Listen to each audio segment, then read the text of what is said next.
Bonjour à tous, chers spectateurs, et bienvenue sur Biquette TV. Tonight, nous ferons le débrief des demi-finales des playoffs avant de parler de l'événement que nous attendons tous, la finale des playoffs. Bonjour Jacques. Bonjour Micheline. Et pour l'occasion, nous avons fait appel à nos meilleurs experts pour débattre aujourd'hui sur Biquette TV.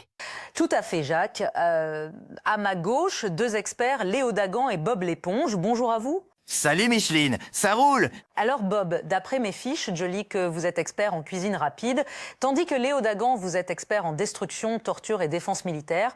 Je me tourne donc vers Jacques pour lui demander ce qu'il a encore branlé. Eh oui Micheline, vous m'avez demandé des experts. J'ai trouvé les meilleurs dans leur domaine. Et ajoutons aussi, à ma droite, le professeur Tournesol, expert en fusion nucléaire, astronomie et physique quantique. Bonjour professeur. Bonjour Jacques. Professeur, avez-vous quelque chose d'intelligent à nous dire? Il faudrait vendre Rigaman sur MPJ, c'est fait les croisés. Merci professeur. Et à côté du professeur, je vous présente Homer. Il n'est expert en rien. Je l'ai trouvé ce matin au café, en train d'essayer de se mettre un donut dans le nez. J'ai trouvé ça marrant.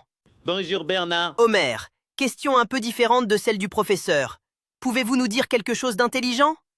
Et on va acheter le Groenland? Ah là là là. Et non Homer, mais au moins vous aurez essayé. Mais concentrons-nous sur le sujet de base. Ce week-end, les demi-finales ont eu lieu.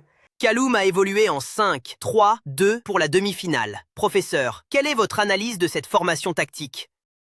L'analyse est très simple. Le 5-3-2 est la formation la plus défensive qu'il pouvait proposer face à Ben. L'ensemble des éléments que nous avons à notre portée semble montrer que Callum s'est littéralement fait dessus en voyant la composition de son adversaire. Et quel conseil lui donneriez-vous? Je lui conseillerais de changer de caleçon. Je pense pas que 2 trous du cul soient plus efficaces qu'un seul. Mais alors, comment expliquer ce résultat? Et tu sais quelle est la différence entre une pastille de menthe et un trou du cul, hein? Excusez-moi Jacques, on me dit à l'oreillette que nous avons des images de Connor en direct. Le goût? Vous êtes sûr?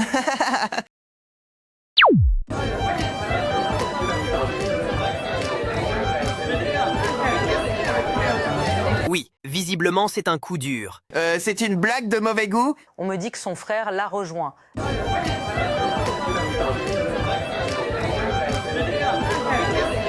Il est sûrement là pour le soutenir. Pourquoi je ne suis pas invité, Pierre?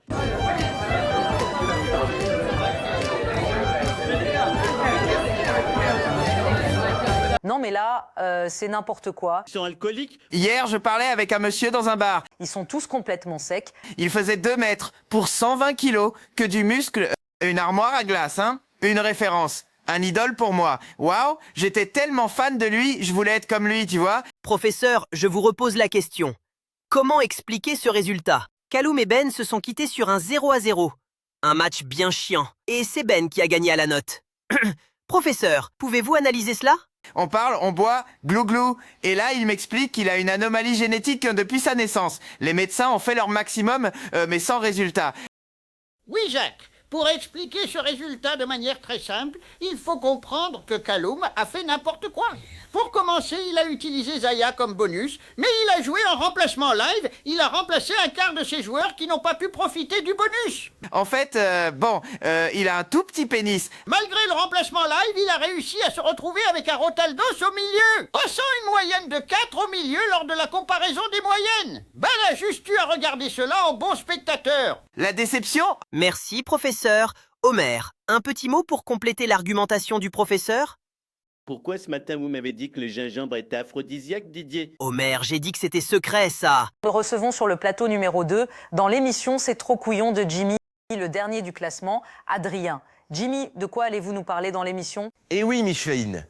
Aujourd'hui, dans C'est pas couillon, je vais vous expliquer pourquoi Adrien n'a pas le droit à la parole. Et c'est très simple. Adrien a fini dernier de sa ligue avec 2 journées d'avance. On pourrait penser que ce défaut de fabrication est dû à un manque de rigueur dans la validation de ses équipes le week-end.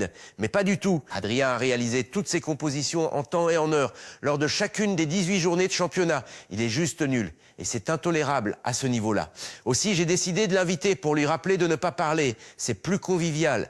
Merci Jimmy, on a compris. De retour sur le plateau avec notre erreur de casting. Revenons au résultat de la seconde demi-finale. Un score sans appel 7-0. Oui, Micheline. Voici à l'écran le résumé du match. Au départ, avant le coup d'envoi, le match était serré. Et puis, le coup d'envoi a été lancé. Et Bouillave a ouvert le score, suivi de 2, puis 3-0.